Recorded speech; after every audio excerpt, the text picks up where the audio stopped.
मधुबन के बाबा, मधुबन के बाबा मुरली वाले, आपका क्या कहना, आपका क्या कहना। ओम शांति। आज 23 जनवरी 2023 के साकार मधुर महावाक्य हैं। आज मीठे मीठे बाप दादा बोले, मीठे बच्चे, पवित्रता बिना भारत स्वर्ग बन नहीं सकता। तुम्हें श्रीमत है घर ग्रस्त में रहते पवित्र बनो, दोनों तरफ तोड़ निभाओ। बाबा ने कहा, मीठे बच्चे, पवित्रता बिना भारत स्वर्ग बन नहीं सकता। तुम्हें श्रीमत है घर ग्रस्त में रहते पवित्र बनो, दोनों तरफ तोड़ निभाओ। बाबा ने आज प्रश्न पूछा कि दूसरे सत्संगों व आश्रम से यहाँ की कौन सी रस्म बिल्कुल न्यारी है।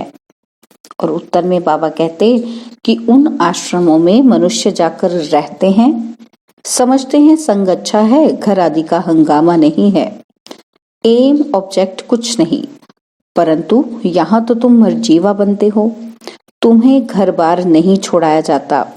घर में रह तुम्हें ज्ञान अमृत पीना है, रूहानी सेवा करनी है। यह रस्म उन सत्संगों में नहीं है। ओम शांति। बाप बैठ बच्चों को समझाते हैं, क्योंकि बच्चे जानते हैं कि यहाँ बाप ही समझाते हैं, इसलिए घड़ी घड़ी शिव भगवानुवाच कहना भी अच्छा नहीं लगता। वह गीता सुनाने वाले कहेंगे कृष्ण भगवानुवाच, वह तो होकर गए हैं। कहते हैं श्री कृष्ण ने गीता सुनाई थी, राजयोग सिखाया था। यहाँ तो तुम बच्चे समझते हो कि शिव बाबा हमको राजयोग सिखला रहे हैं, और कोई सत्संग नहीं जहाँ राजयोग सिखाते हूँ। बाप कहते हैं मैं तुमको राजाओं का राजा बनाता हूँ, वह तो सिर्फ कहेंगे कृष्ण भगवानुवाच मन मना भव। कब कहा था? तो कहते हैं 5000 वर्ष पहले, व कोई कहते कि क्राइस्ट से 3000 वर्ष पहले। 2000 वर्ष नहीं कहते, क्योंकि 1000 वर्ष जो बीच में है उसमें इस्लामी बौद्ध ही आए, तो क्राइस्ट से 3000 वर्ष पहले सतयुग सिद्ध हो जाता है। हम कहते हैं कि आज से 5000 वर्ष पहले गीता सुनाने वाला भगवान आया था और आकर देवी देवता धर्म स्थापन किया था। अब 5000 वर्ष बाद फिर से उनको आना पड़े, यह है 5000 वर्ष का चक्र। बच्चे जानते हैं कि यह बाप इस द्वारा समझा रहे हैं। दुनिया में तो अनेक प्रकार के सत्संग हैं, यहाँ मनुष्य जाते हैं, कोई आश्रम में जाकर रहते भी हैं, तो उनको ऐसे नहीं कहेंगे कि माता पिता पास जाए, जन्म लिया व उनसे कोई वर्षा मिलता है, नहीं, सिर्फ वह अत्संग अच्छा समझते हैं। वहां घर आदि का भी कोई हंगामा नहीं होता, बाकी एम ऑब्जेक्ट तो कुछ भी नहीं है। यहाँ तो तुम कहते हो कि हम माता पिता के पास आए हैं, ये है तुम्हारा मर्जीवा जन्म। वह लोग बच्चे को अडॉप्ट करते हैं तो वह जाकर उनका घर बसाता है। यहाँ वह रस्म नहीं है कि पियर घर ससुर घर को छोड़ यहाँ आकर बैठे, ये हो नहीं सकता। यहाँ तो ग्रस्त में रहते कमल फूल समान रहना है। कुमारी है व कोई भी है, उनको कहा जाता है घर में रह रोज ज्ञान अमृत पीने आओ, नॉलेज समझकर फिर औरों को समझाओ, दोनों तरफ तोड़ निभाओ। ग्रस्त व्यवहार में भी रहना है, अंत तक दोनों तरफ निभाना है। अंत में यहाँ रहे या वहां रहे, मौत तो सभी को आना है। कहते हैं कि राम गयो रावण गयो, तो ऐसे नहीं कि सभी को यहाँ आकर रहना है। यह तो निकलते तब हैं जब विष के लिए उन्हों को सताया जाता है। कन्याओं को भी घर में रहना है, मित्र संबंधियों की सर्विस करनी है। सोशल वर्कर तो बहुत हैं, गवर्नमेंट इतने सबको तो अपने पास रख नहीं सकती। वह अपने ग्रस्त व्यवहार में रहते हैं, फिर कोई न कोई सेवा भी करते हैं। यहाँ तुमको रूहानी सेवा करनी है, ग्रस्त व्यवहार में भी रहना है। हाँ, जब विकार के लिए बहुत तंग करते हैं तो आकर ईश्वरीय शरण लेते हैं। यहाँ विष के कारण बच्चियां बहुत मार खाती हैं और कहाँ भी ये बात नहीं है। यहाँ तो पवित्र रहना पड़ता है। गवर्नमेंट भी पवित्रता चाहती है, परंतु ग्रस्त व्यवहार में रहते पवित्र बनाने की ताकत ईश्वर में ही रहती है। समय ऐसा है जो गवर्नमेंट भी चाहती है कि बच्चे जास्ती पैदा ना हो, क्योंकि गरीबी बहुत है, तो चाहते हैं कि भारत में पवित्रता हो, बच्चे कम हो। बाप कहते हैं बच्चे पवित्र बनो तो पवित्र दुनिया के मालिक बनेंगे।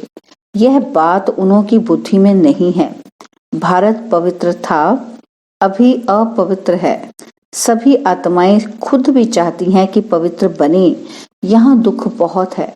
तुम बच्चे जानते हो कि पवित्रता बिगर भारत स्वर्ग हो नहीं सकता। नरक में है ही दुख। अब नरक तो और कोई चीज नहीं। जैसे गरुड़ पुराण में दिखाते हैं कि वैतरणी नदी है जिसमें मनुष्य गोते खाते हैं, ऐसे तो कोई नदी है नहीं जहाँ सजाएं खाते हों।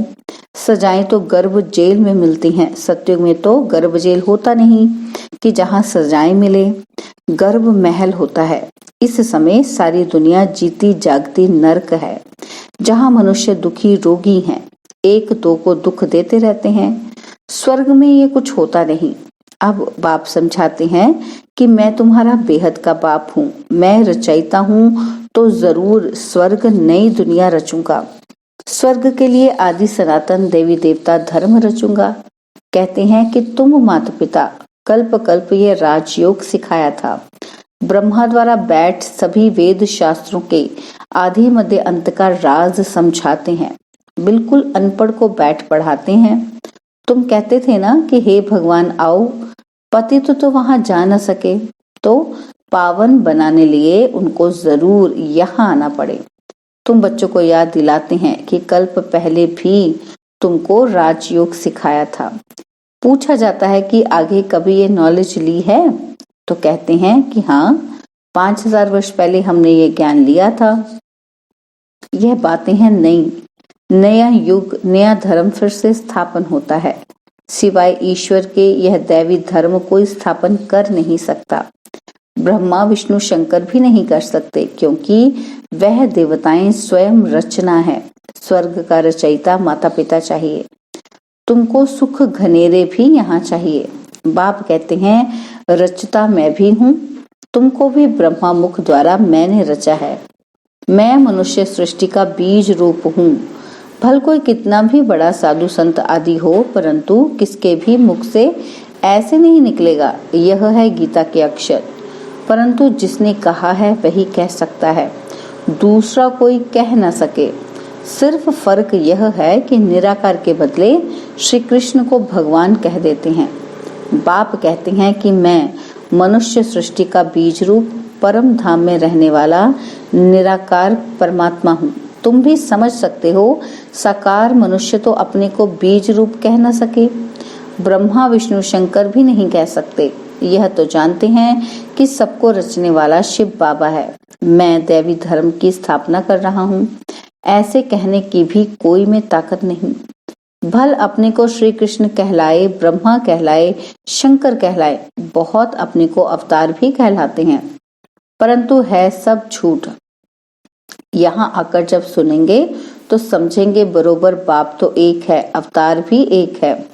वह कहते हैं मैं तुमको साथ ले जाऊंगा, ऐसे कहने की भी कोई में ताकत नहीं। 5000 वर्ष पहले भी गीता के भगवान शिव बाबा ने कहा था, जिसने ही आदि सनातन धर्म की स्थापना की थी वही अब कर रहे हैं। गाया हुआ भी है कि मच्छरों सदृश आत्माएं गई तो बाप गाइड बन सभी को आए लिबरेट करते हैं। अब कलयुग का अंत है, उसके बाद सतयुग आना है, तो जरूर आकर पवित्र बनाए, पवित्र दुनिया में ले जाएगा। गीता में कुछ ना कुछ अक्षर है, समझते हैं इस धर्म के लिए शास्त्र तो चाहिए ना, तो गीता शास्त्र बैठ बनाया है। सर्व शास्त्र में शिरोमणि नंबर 1 माता, परंतु नाम बदल दिया है। बाप जो इस समय एक्ट करते हैं वह थोड़े ही द्वापर में लिखेंगे, गीता फिर भी वही निकलेगी। ड्रामा में यही गीता नूंधी हुई है।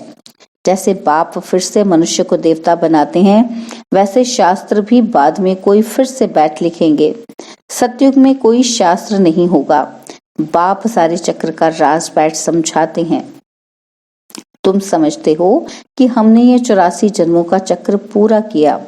आदि सनातन देवी देवता धर्म वाले ही मैक्सिमम 84 जन्म लेते हैं। बाकी मनुष्य की तो बाद में वृद्धि होती रहती है। वह थोड़े इतने जन्म लेंगे। बाप इस ब्रह्मा मुख से बैठ समझाते हैं। यह जो दादा है जिसका हमने तन लोन लिया है, वह भी अपने जन्मों को नहीं जानते थे। यह है व्यक्त प्रजापिता ब्रह्मा, वह है अव्यक्त, हैं तो दोनों एक। तुम भी इस ज्ञान से सूक्ष्म वतनवासी फरिश्ते बन रहे हो। सूक्ष्म वतनवासियों को फरिश्ता कहते हैं क्योंकि हड्डी मांस नहीं है। ब्रह्मा विष्णु शंकर को भी हड्डी मांस नहीं है। फिर उन्हों के चित्र कैसे बनाते हैं? शिव का भी चित्र बनाते हैं, है तो वह स्टार, उनका भी रूप बनाते हैं। ब्रह्मा विष्णु शंकर तो सूक्ष्म है। जैसे मनुष्य का बनाते हैं वैसे शंकर का तो बना ना सके, क्योंकि उनका हड्डी मांस का शरीर तो है नहीं। हम तो समझाने के लिए ऐसे स्थूल बनाते हैं, परंतु तुम भी देखते हो कि वह सूक्ष्म है। अच्छा, मीठे मीठे सिकिलदे बच्चों प्रति माता पिता बाप दादा का याद प्यार और गुड मॉर्निंग। रूहानी बाप की रूहानी बच्चों को नमस्ते। हम रूहानी बच्चों की रूहानी बाप दादाजी को दिलवा जान सिकवा प्रेम से नमस्ते। ओम शांति। प्यारे बाबा, मीठे बाबा, मेरे बाबा, शुक्रिया बाबा, शुक्रिया बाबा, शुक्रिया बाबा। रात्रि क्लास है 13/7/1968 की। तो बाबा कहते हैं कि मनुष्य दो चीजों को जरूर चाहते हैं, एक है शांति और दूसरा सुख। विश्व में शांति व अपने लिए शांति, विश्व पर सुख व अपने लिए सुख की चाह रहती है मनुष्य को। तो पूछना होता है कि अभी अशांति है तो जरूर कभी शांति हुई होगी, परंतु वह कब कैसे होती है, अशांति क्यों हुई, ये कोई को पता ही नहीं, क्योंकि घोर अंधेरे में है। तुम शांति और सुख के लिए सबको बहुत अच्छा रास्ता बताते हो तो सुनकर उन्हें खुशी होती है, लेकिन जब सुनते हैं कि पावन भी बनना है तो ठंडे पड़ जाते हैं। यह विकार है सभी का दुश्मन और फिर सभी का प्यारा है। इसको छोड़ने में हृदय विदीर्ण होता है। नाम भी है विष, फिर भी छोड़ते नहीं हैं। तुम कितना माथा मारते हो फिर भी हार खा लेते हैं। सारी पवित्रता की ही बात है, इसमें बहुत फेल होते हैं। कोई कन्या को देखा तो आकर्षण होती है, क्रोध व लोभ व मोह की आकर्षण नहीं होती। काम महाशत्रु है, इन पर जीत पाना महावीर का काम है। देह अभिमान के बाद पहले काम ही आता है। इन पर जीत पानी है। जो पवित्र हैं उनके आगे अपवित्र कामी मनुष्य नमन करते हैं, कहते हैं हम विकारी, आप निर्विकारी। ऐसे नहीं कहते कि हम क्रोधी लोभी, सारी बात विकार की है। शादी करते ही हैं विकार के लिए। ये फुरना रहता है माँ बाप को, बड़े हों तो पैसा भी देंगे, विकार में भी जाएंगे, विकार में ना जाए तो झगड़ा मच जाए। तुम बच्चों को समझाना होता है। यह संपूर्ण निर्विकारी थे। कौन? देवताएं। तो तुम्हारे पास एम ऑब्जेक्ट सामने है। नर से नारायण राजाओं का भी राजा बनना है, चित्र सामने है। इसको सत्संग नहीं कहा जाता, यह पाठशाला है। सच्चा सत्संग सच्चे बाप के साथ तब हो जब सम्मुख राजयोग सिखावे। सत्य का संग चाहिए, वही गीता का ज्ञान देते हैं, अर्थात राजयोग सिखलाते हैं। बाप कोई गीता सुनाते नहीं। मनुष्य समझते हैं नाम है गीता पाठशाला तो जाकर जरूर गीता सुने, इतनी कशिश होती है। यही सच्ची गीता पाठशाला है जहाँ 1 सेकंड में सदगति, हेल्थ, वेल्थ और हैप्पीनेस मिलती है। तो पूछे सच्ची गीता पाठशाला क्यों लिखते हो? सिर्फ गीता पाठशाला लिखना कॉमन हो जाता है। सच्ची अक्षर पढ़ने से खींच हो सकती है, शायद झूठी भी है, तो सच्ची अक्षर जरूर लिखना पड़े। पावन दुनिया सत्युग को और पतित दुनिया कलयुग को कहा जाता है। सतयुग में यह पावन थे, कैसे बने सो सिखलाते हैं। बाप ब्रह्मा द्वारा पढ़ाते हैं, नहीं तो पढ़ाएंगे कैसे। यह यात्रा समझेंगे वही जिन्होंने कल्प पहले समझा है। भक्ति मार्ग के दुबन में फंसे हुए हैं। भक्ति का भवका बहुत है, यह तो कुछ भी नहीं है।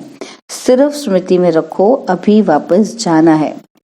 पवित्र बनकर जाना है, इसके लिए याद में रहना है। बाप जो स्वर्ग का मालिक बनाते हैं उनको याद नहीं कर सकते। मुख्य बात यह है, सभी कहते हैं इसमें ही मेहनत है। बच्चे भाषण तो अच्छा करते हैं, परंतु योग में रहकर समझाएं तो असर भी अच्छा होगा। याद में तुमको ताकत मिलती है। सतो प्रधान बनने से सतो प्रधान विश्व के मालिक बनेंगे। याद को निष्ठा कहेंगे क्या? हम आधा घंटा निष्ठा में बैठे, यह रॉन्ग है। बाप सिर्फ कहते हैं मुझे याद करो, याद में रहो। सामने बैठ सिखलाने की दरकार नहीं। बेहद बाप को बहुत लव से याद करना है, क्योंकि बहुत खजाना देते हैं। याद से खुशी का पारा चढ़ना चाहिए। अति इंद्रिय सुख फील होगा। बाप कहते हैं तुम्हारी ये लाइफ बहुत वैल्यूएबल है, इनको तंदुरुस्त रखना है। जितना जिएंगे उतना खजाना लेंगे। खजाना पूरा तब मिलेगा जबकि हम सतो प्रधान बन जाएंगे। मुरली में भी बल होगा, तलवार में जोहर होता है ना, तो तुम्हारे में भी याद का जौहर पड़े तब तलवार तीखी हो। ज्ञान में इतना जौहर नहीं है, इसलिए किसी को असर नहीं होता।